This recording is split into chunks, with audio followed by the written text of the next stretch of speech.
Satgas Tindak Pidana Perdagangan Orang atau TPPO Polri mengagalkan rencana keberangkatan 123 calon pekerja migran Indonesia atau CPMI menuju Tawau, Malaysia sejak Selasa 6 Juni hingga Kamis 8 Juni.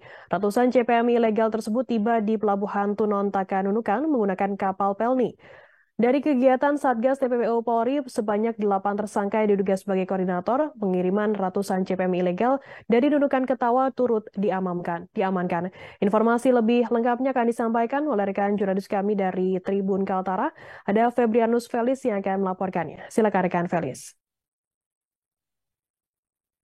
Baik, Firda dan Tribuners, dapat saya laporkan kembali bahwa Satgas TPPO atau Tindak Pidana Perdagangan Orang Polri gagalkan rencana keberangkatan sebanyak 123 calon pekerja migran Indonesia menuju Tawau, Malaysia sejak Selasa 6 Juni hingga Kamis 8 Juni 2023. Ratusan calon PMI ilegal tersebut tiba di Pelabuhan Turun Takanukan menggunakan kapal Belni.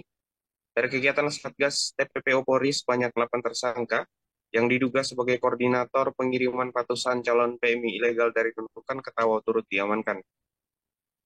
Kepala Satgas TPPO Polri Irjen Asep Edi Soheri mengatakan, ia bersama jajaran Polda Kalimantan Utara dan Polres Nunukan telah mengungkap 9 kelompok jaringan TPPO. 8 tersangka yang diamankan dari 9 kelompok jaringan TPPO, inisial A, J, AW, LOU, LPH, Z, dan CBS. Sementara itu ada 123 calon PMI ilegal berstatus korban yang berhasil diselamatkan, yang terdiri dari 74 laki-laki, 29 perempuan, dan 20 orang anak-anak. Para korban berasal dari Sulawesi Selatan, Nusa Tenggara Timur, dan Jawa Timur. Selain itu, kata Asep, Edi Suheri juga mengungkapkan masih ada 2 warga negara Indonesia yang berada di Malaysia, inisial AC dan M, yang sudah ditetapkan sebagai DPO. Menurutnya, kedua DPO tersebut diduga berlaku sebagai penyedia pekerja ilegal. Dia mengatakan penyidik tindak pidana umum, Bareskrim Polri akan melakukan asistensi penanganan perkara, sekaligus memberikan bimbingan teknis dan membantu pencarian 2 DPO tersebut. Bahkan kata dia mungkin masih bisa berkembang. Asep Edi Suheri beberkan modus rekrutmen calon PMI ilegal yang dilakukan sampai saat ini masih menggunakan cara-cara lama. Koordinator yang berada di Nunukan mengambil anggota keluarganya atau kenalannya di kampung halaman, lalu nanti dihubungkan dengan WNI di Malaysia yang berlaku sebagai penyedia pekerja ilegal.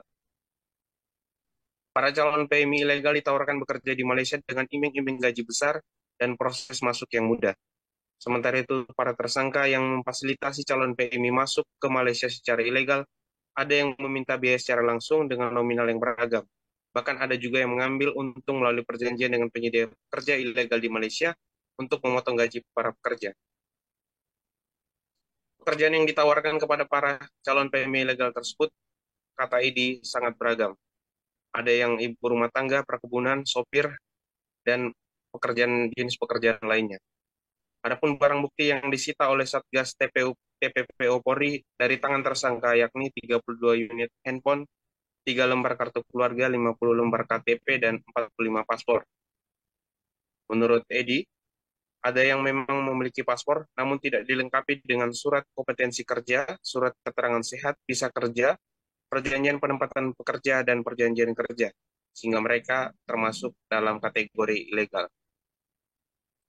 Terhadap 8 tersangka dikenakan pasal 4 junto pasal 10 Undang-Undang Nomor 21 Tahun 2007 tentang Pemberantasan TPPO, subsidiar pasal 81 junto pasal 69 Undang-Undang Nomor 18 Tahun 2017 tentang perlindungan PMI dengan ancaman pidana penjara antara 10 sampai 15 tahun.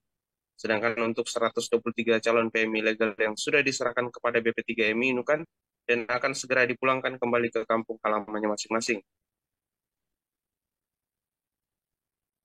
Penindakan terhadap kejahatan TPPO telah menjadi atensi Presiden Joko Widodo, sehingga Asep Edi Suheri mengimbau kepada seluruh masyarakat Indonesia agar tidak tergiur dengan tawaran pekerjaan di luar negeri dengan iming-iming gaji besar dan proses yang mudah. Menurutnya, hal itu akan membuat pekerja akan kehilangan jaminan perlindungan sosial perlindungan kesejahteraan, dan juga perlindungan hukum. Demikian laporan sementara dari Nunukan, Kalimantan Utara. Felix kembali ke Firda di studio. Baik, terima kasih rekan Felis dari Tribun Kaltara atas laporan Anda. Selamat bertugas kembali. Tribuners, akan kami tampilkan berikut wawancara dari Kepala Satgas TPPU Polri, Irjen Asep Edi Suheri. Berikut liputan Anda. Hasil penyelidikan yang sudah kita laksanakan ini baru awal memang kita lihat dari beberapa kasus ataupun tersangka yang kita dapatkan saat ini adalah yang berupaya merekrut, ada yang merekrut dari mengambil keluarganya di kampung halaman, kemudian ada juga yang perekrutnya ada di Malaysia, dalam hal ini ada di Tawau yang dihubungkan dengan penyedia di Indonesia yang saat ini pun menjadi target kita. Penyidikan kita tidak berhenti terhadap 8 orang ini. Kita terus mengembangkan, termasuk jaringannya yang saat ini sudah kita ketahui berada di 2. Tentu saja ini pengembangan yang nantinya akan dilaksanakan oleh penyidik.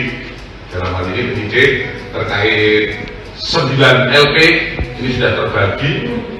Kami terus dari Barreskrim, khususnya Direktorat Tindak Pidana Umum Barreskrim, akan terus melaksanakan asistensi penanganan perkara ini. Jadi kita akan terus sejauh mana penanganan yang dilaksanakan, kemudian selanjutnya kami akan terus memberikan bimbingan teknis, termasuk membantu pencarian yang nantinya berkaitan. Sementara ini ada 2 DPO yang sudah kita cari berkaitan dengan ini. 2 DPO ini sudah kita layarkan DPO untuk kita cari. Terima kasih sudah nonton. Jangan lupa like, subscribe, dan share ya.